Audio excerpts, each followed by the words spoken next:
ओम श्री गणेशाय नमः। जय श्री मन्नारायण, जय आदिशक्ति माता। दोस्तों, आज हमारे साथ श्रवण करेंगे फाल्गुन मास पूर्णिमा की व्रत कथा। तो दोस्तों, आइए श्रवण करते हैं फाल्गुन मास व्रत की पूर्णिमा कथा। द्वापर युग में एक समय की बात है। यशोदा जी ने भगवान श्री कृष्ण से कहा, हे कृष्ण, तुम सारे संसार के उत्पन्न करता, पोषक तथा उसके संहार करता हो। आज कोई ऐसा व्रत मुझसे कहो जिसके करने से मृत्युलोक में स्त्रियों को विधवा होने का भय न रहे, तथा यह व्रत सभी मनुष्यों की मनोकामनाएं पूर्ण करने वाला हो।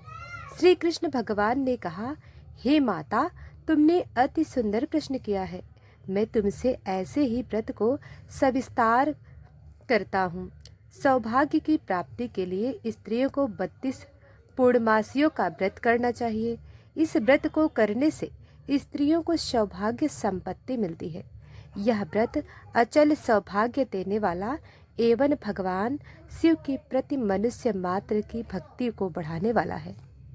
यशोदा मैया ने कहा, हे सर्वप्रथम इस व्रत को मृत्यु लोक में किसने किया था, इसके सविस्तार पूर्वक मुझसे कहो। श्री कृष्ण भगवान ने कहा कि इस भूमंडल पर एक अत्यंत प्रसिद्ध राजा चंद्रहास से पाली अनेक प्रकार के रत्नों से परिपूर्ण कार्तिका नाम की एक नगरी थी। वहां पर धनेश्वर नाम का एक ब्राह्मण रहता था। उसकी स्त्री अति सुशील रूपवती थी। दोनों ही उस नगरी में बड़े प्रेम के साथ रहते। घर में धन धान्य आदि की कोई कमी नहीं थी। उनको एक बड़ा दुख था कि उनकी कोई संतान नहीं थी। इस दुख से वह अत्यंत दुखी रहते थे।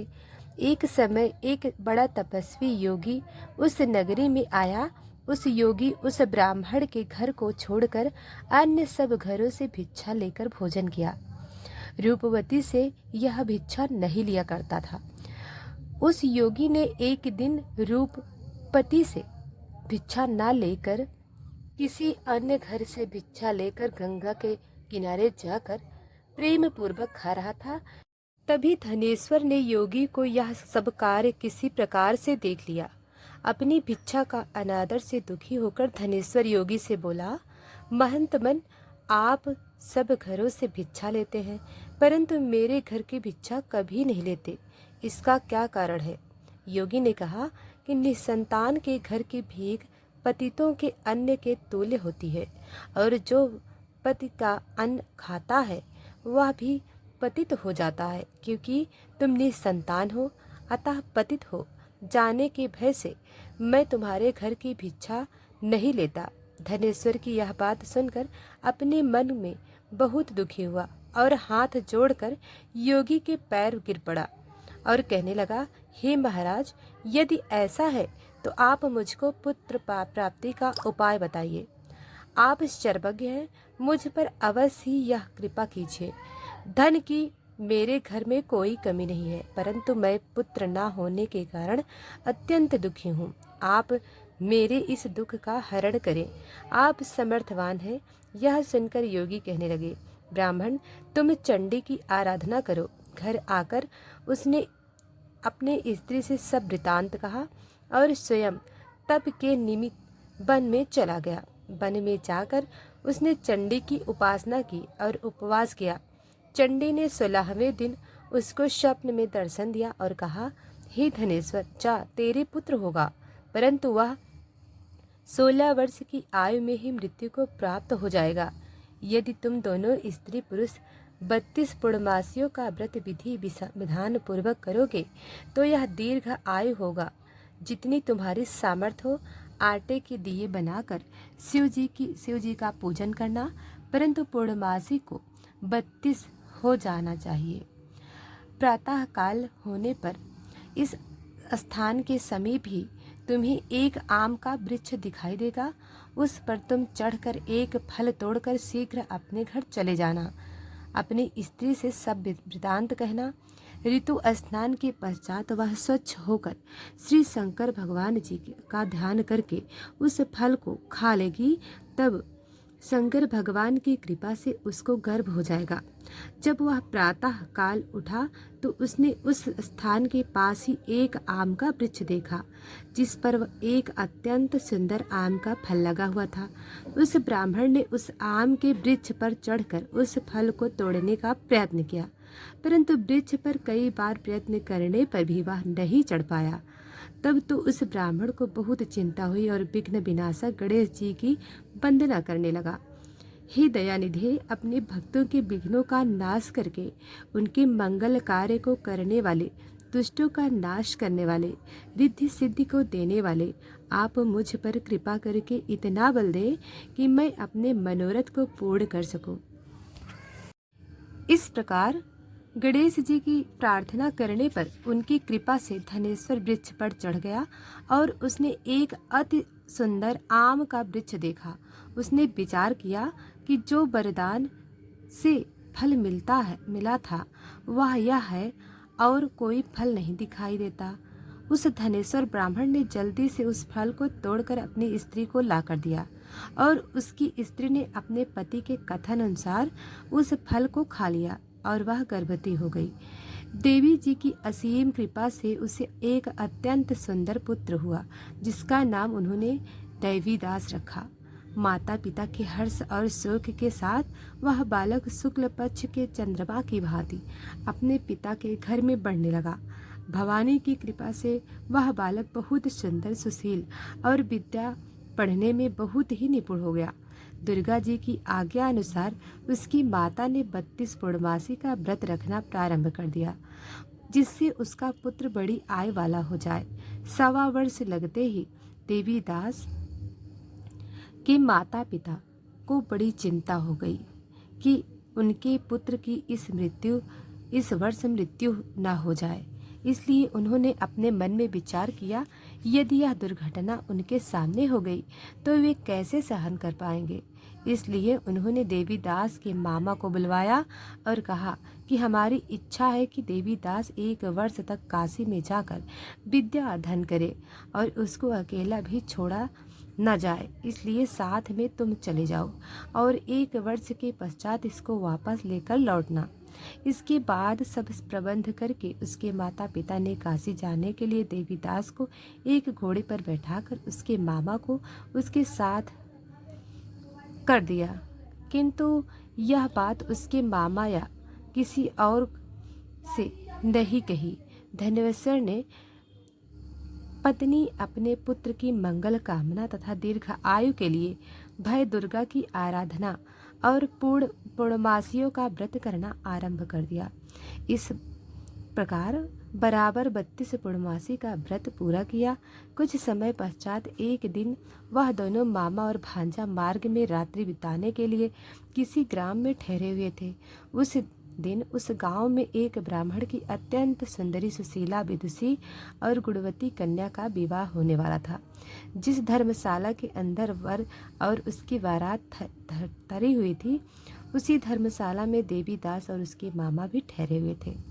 संयोग बस कन्या को तेल आदि चढ़ाकर मंडप का कृत्य किया गया तो लग्न के समय वर को धनुर्वात हो गया। वर के पिता ने अपने कुटुंबियों से परामर्श करके निश्चय किया कि यह देवीदास मेरे पुत्र जैसा ही सुंदर है, मैं इसके साथ ही लग्न करा दूं और बाद में विवाह के अन्य कार्य मेरे लड़के के साथ हो जाएंगे। ऐसा सोचकर देवीदास के मामा से जाकर बोला कि तुम थोड़ी देर के लिए अपने भांजे को हमें दे दो, जिससे विवाह के लग्न का सब कृत्य सुचारू रूप से हो जाए। तब उसका मामा कहने लगा कि जो कुछ भी मधुपर्क आदि कन्यादान के समय वर को मिले वह सब हमें दे दिया जाए, तो मामा तो मेरा भांजा इस बारात का दूल्हा बन जाएगा। यह बात वर के पिता ने स्वीकार कर ली। उसने अपना भांजा वर बनने को भेज दिया और उसके साथ सब विवाह कार्य रात्रि में विधि पूर्वक संपन्न हो गया। पत्नी के साथ वह भोजन ना कर सका और अपने मन में सोचने लगा कि ना जाने यह कैसी स्त्री होगी। वह एकांत में इसी सोच में गर्म निश्वास छोड़ने लगा तथा उसकी आंखों में आंसू भी आ गए। तब बधू ने पूछा कि क्या बात है, आप इतने उदासीन व दुखी क्यों हो रहे हो। तब उसने सब बातें जो वर के पिता व उसके मामा ने कही हुई थीं उसको बतला दी। तब कन्या कहने लगी, यह ब्रह्म विवाह के विपरीत हो कैसे सकता है। देव, ब्राह्मण और अग्नि सामने मैंने आपको ही अपना पति बनाया है, इसलिए आप ही मेरे पति हैं। मैं आपको ही पत्नी रहूंगी, आपकी ही पत्नी रहूंगी, किसी अन्य की कदापि नहीं। तब देवीदास ने कहा, ऐसा मत करिए, क्योंकि मेरी आयु बहुत थोड़ी है। मेरे पश्चात आपकी क्या गति होगी, इन बातों को अच्छी तरह विचार लो। परंतु वह दृढ़ विचार वाली थी, बोली कि जो आपकी गति होगी वही मेरी गति होगी। हे स्वामी, आप उठिए तथा भोजन करिए, आप निश्चय ही भूखे होंगे। इसके बाद देवीदास और उसकी पत्नी दोनों ने भोजन किया तथा शेष रात्रि वे सोते रहे। प्रातःकाल देवीदास ने अपनी पत्नी को 3 नगों से जड़ी हुई एक अंगूठी दी, एक रुमाल दिया और बोला, हे प्रिय, इसे लो और संकेत समझकर स्थिर चित्त हो जाओ। मेरा स्मरण और जीवन जानने के लिए एक पुष्प वाटिका बना लो, उसमें सुगंधी वाली एक नव मलिका लगा दो। उसको प्रतिदिन जल से सींचा करो और आनंद के साथ खेलो कूदो तथा उत्सव मनाओ। जिस समय और जिस दिन मेरा प्राण अंत होगा, ये फूल सूख जाएंगे और जब यह फिर से हरे भरे हो जाए तो जान लेना कि मैं जीवित हूँ। यह बात निश्चय करके समझ लेना, इसमें कोई संशय नहीं है। यह समझाकर वह चला गया। प्रातःकाल होते ही वहां पर गाजे बाजे बजने लगे और जिस समय विवाह के कार्य समाप्त करने के लिए वर तथा सब बाराती मंडप में आए तो कन्या ने वर को भली प्रकार से देखकर अपने पिता से कहा, यह मेरा पति नहीं है, मेरा पति वही है जिसके साथ रात्रि में मेरा पानी ग्रहण हुआ था। इसके साथ मेरा विवाह नहीं हुआ है। यदि यह वही है तो बताइए कि मैंने इसको क्या दिया। मधुपर्क और कन्यादान के समय जो मैंने भूषण आदि दिए थे उन्हें दिखाए और रात में मैंने गुप्त बातें कही थी वह सब सुनाए। पिता ने उसके कथन अनुसार वर को बुलवाया। कन्या की यह सब बातें सुनकर वह कहने लगा कि मैं कुछ नहीं जानता। इसके पश्चात लज्जित होकर वह अपना मुंह लेकर चला गया और सारी बारात भी अपमानित होकर वहां से लौट गई। भगवान श्री कृष्ण बोले, हे माता, इस प्रकार देवीदास काशी विद्या अध्ययन के लिए चला गया। जब कुछ समय बीत गया तो काल से प्रेरित होकर एक सर्प रात्रि के समय उसको डसने के लिए वहां आया। उस विषधर के प्रभाव से उसके सैन्य का स्थान चारों ओर से विष की ज्वाला से विषैला हो गया, परंतु व्रत राजा के प्रभाव से उसको काटने न पाया, क्योंकि पहले ही उसकी माता ने 32 पूर्णमासी का व्रत रखा था। इसके बाद मध्याह्न के समय स्वयं काल वहां पर आया और उसके शरीर से उसके प्राणों को निकालने का प्रयत्न करने लगा, जिससे वह मूर्छित होकर पृथ्वी पर गिर पड़ा। भगवान की कृपा से उसी समय पार्वती जी के साथ श्री शंकर जी वहां आए। उसको मूर्छित दशा में देखकर पार्वती जी ने भगवान शंकर से प्रार्थना की कि हे महाराज, इस बालक की माता ने 32 पूर्णमासी का व्रत किया था, जिसके प्रभाव से हे भगवान, अब आपको इसको प्राण दान देना होगा। भवानी के कहने पर भक्त वत्सल भगवान श्री शिव जी ने उसको प्राण दान दिया।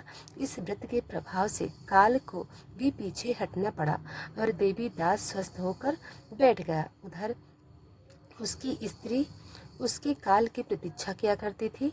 जब उसने देखा कि उस पुष्प वाटिका में पत्र पुष्प कुछ भी नहीं रहे तो उसको अत्यंत आश्चर्य हुआ और जब वह वैसे ही हरी भरी हो गई तो वह जान गई कि वह जीवित हो गए हैं। यह देखकर वह बहुत प्रसन्न मन से अपने पिता से कहने लगी कि पिताजी, मेरे पति जीवित हैं, आप उनको ढूंढिए।